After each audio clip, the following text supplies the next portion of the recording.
Hello दोस्तों। Movie plus short में आपका स्वागत है। आज हम जेमिनाई मैन मूवी पर एक्सप्लेनेशन करेंगे। ये 2019 में रिलीज हुई थी। तो और देर न करते हुए चलिए सीधे वीडियो की ओर बढ़ते हैं। कहानी हेंजी नाम के एक व्यक्ति के साथ शुरू होती है। वो स्नाइपर के रूप में इतना कुशल है कि वो कई मील दूर से अपने लक्ष्य को मार सकता है। आज वो जिस व्यक्ति को मारने आया था वो एक खतरनाक माफिया था।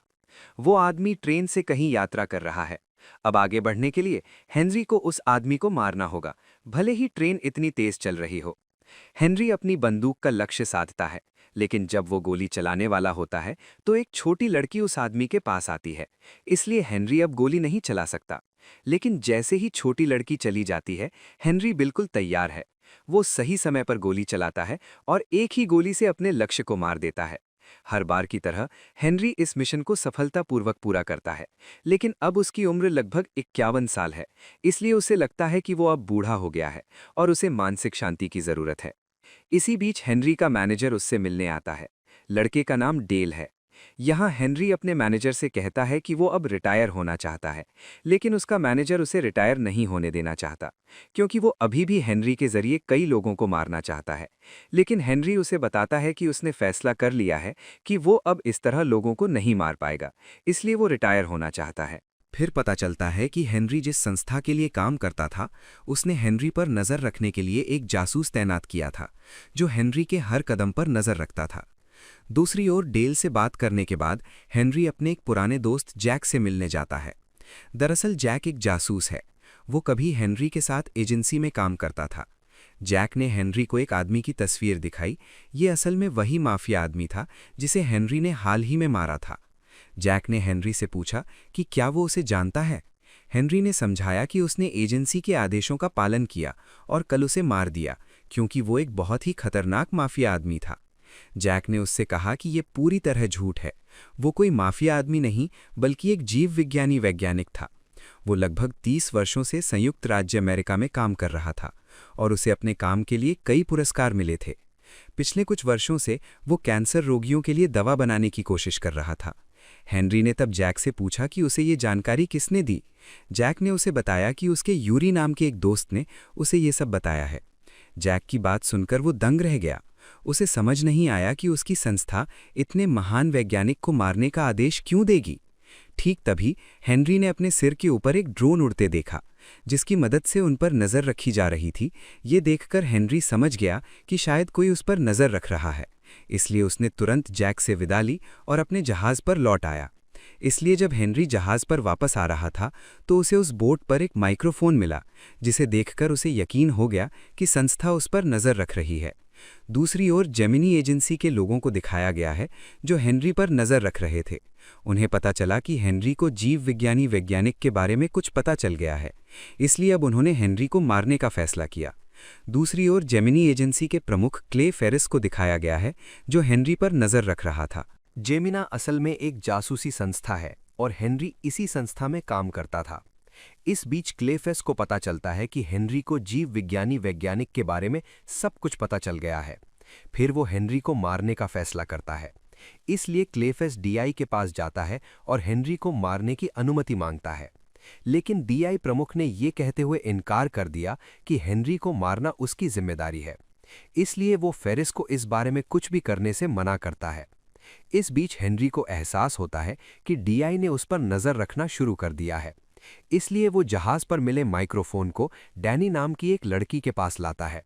डैनी जहाज चलाने की जिम्मेदार है, लेकिन वो चुपके से हेनरी पर नज़र रखती है। हेनरी ये नहीं जानता था, लेकिन जब हेनरी को बोर्ड पर माइक्रोफोन मिला तो उसे डैनी पर शक हुआ। उसे एहसास हुआ कि डैनी को उस पर नज़र रखने के लिए भेजा गया है।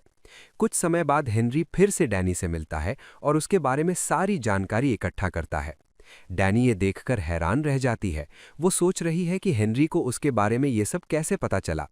हेनरी तब कहता है कि वो उसके बारे में और भी जानता है। डैनी फिर हेनरी से माइक्रोफोन मांगती है और उसे बताती है कि डीआई ने उसे उस पर नज़र रखने के लिए भेजा है। दूसरी ओर हम जैक का फ़ोन देखते हैं। हेनरी को अचानक उसकी पत्नी का फ़ोन आता है। जैक उस समय बाहर था और घर के अंदर शराब पी रहा था। जैक अपनी पत्नी का फ़ोन देखता है और बंदूक लेकर बाहर जाने ही वाला था कि डीआई एजेंसी द्वारा भेजे गए एक गुंडे ने आकर उस पर हमला कर दिया। वो आदमी जैक के साथ काफी देर तक लड़ता है, लेकिन अंत में वो जैक और उसकी पत्नी को मार देता है। इस दौरान हेनरी घर आया था, लेकिन इसी बीच उसके फोन पर एक नोटिफिकेशन आता है। इसे देखकर हेनरी समझ जाता है कि कोई उसके कमरे में घुस गया है। दरअसल हेनरी पहले से ही जानता था कि उसकी संस्था निश्चित रूप से उसे मारने के लिए किसी को भेजेगी, क्योंकि पिछले मिशन में लोग मारे गए थे। जब हेनरी को पता चलता है कि वो अपने घर के अंदर एक गुप्त स्थान पर छिपा हुआ है, तभी इस गिरोह का असली रहस्य सामने आता है और वो तुरंत अपने दोस्त को चेतावनी देने के लिए फोन करता है। लेकिन जब हम उस तरफ देखते हैं, तब तक बहुत देर हो चुकी होती है। वे उसके दोस्त पर हमला करते हैं और उसे भी मार देते हैं। हेनरी फोन के दूसरी तरफ से सब कुछ सुन पाता है। हेनरी इन हत्याओं से इतना नाराज हो जाता है कि वो अपने दोस्तों के लिए बहुत भावुक हो जाता है, इसीलिए वो उनसे बदला लेने का फैसला करता है। फिर हेनरी और उन लोगों के बीच मुख्य लड़ाई शुरू होती है। हेनरी बड़ी चतुराई से उन सभी को मार देता है, क्योंकि वो पहले से ही एक पेशेवर योद्धा था, इसीलिए वो सीधे डैनी के पास जाता है। लेकिन दूसरी तरफ डैनी को नहीं पता कि वे संस्थाएं हेनरी को मारने के लिए इतनी योजनाएं बना रही हैं। फिर हेनरी उसे सब कुछ बताता है। उसे ये भी बताया जाता है कि वो एजेंसी का अगला निशाना हो सकती है। इस बीच एजेंसी द्वारा भेजा गया एक आदमी डैनी पर हमला करता है, लेकिन डैनी उसे मारने में सफल हो जाती है। हेनरी अपने दोस्त बैरन को मदद के लिए बुलाता है। कुछ समय बाद हेनरी और डैनी एक समुद्र तट पर पहुंचते हैं, जहां वे बैरन के आने का इंतजार करते हैं। बैरन आता है और वे दोनों बैरन के साथ कोलंबिया में बैरन के घर जाते हैं, जहां वे यूरी से मिलने का मौका ढूंढते हैं। इसके बाद हेनरी अपने मैनेजर डेल को फोन करके जानना चाहता है कि एजेंसी उसे क्यों मारना चाहती है।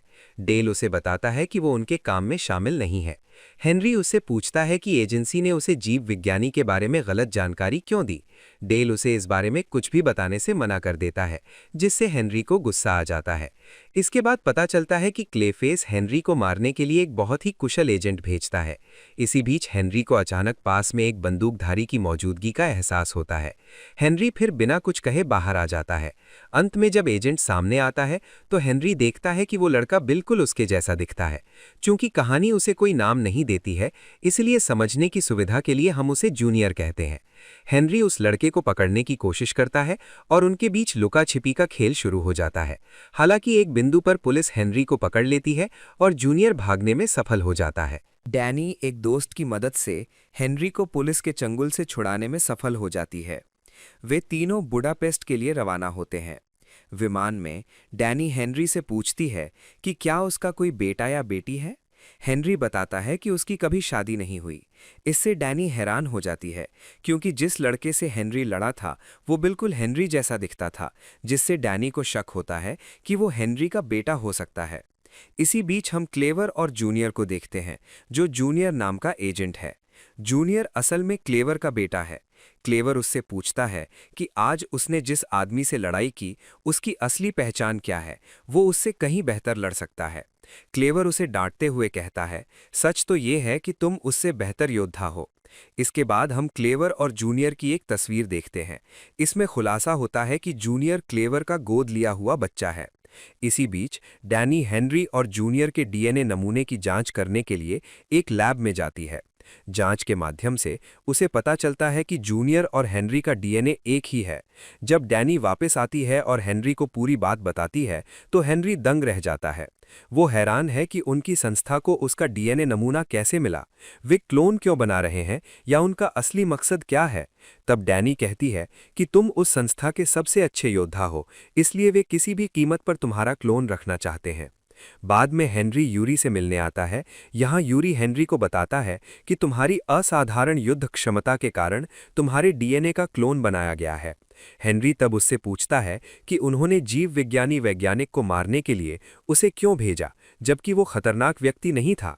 यूरी कहता है कि वैज्ञानिक ने जेनेटिकली मॉडिफाइड मानव डीएनए की खोज की थी, जिसके माध्यम से सबसे बुद्धिमान और शक्तिशाली सेना का क्लोन बनाया जा सकता था। लेकिन क्लेवर का इस बारे में कुछ अलग नजरिया था। वह इसके बजाय मॉन्स्टर बनाना चाहता था, लेकिन वैज्ञानिक इस मामले में उसकी मदद नहीं करना चाहता था, क्योंकि वह जानता था कि क्लेवर इस शक्तिशाली डीएनए से पूरी दुनिया को तबाह कर सकता है। दूसरी ओर डैनी हेनरी से कहती है कि अगर तुम क्लेवर को खत्म करना चाहते हो, तो पहले उस लड़के से मिलो और फिर योजना बनाओ। कहानी के अनुसार हेनरी डीआई के प्रमुख को फोन करता है और कहता है कि उसने डैनी को अगवा कर लिया है और अगर वे डैनी को वापस चाहते हैं तो उन्हें एजेंसी के सबसे शक्तिशाली योद्धा को भेजना होगा। इसके बाद हेनरी डीआई के प्रमुख को डैनी को छोड़ने के लिए एक निश्चित स्थान और समय बताता है।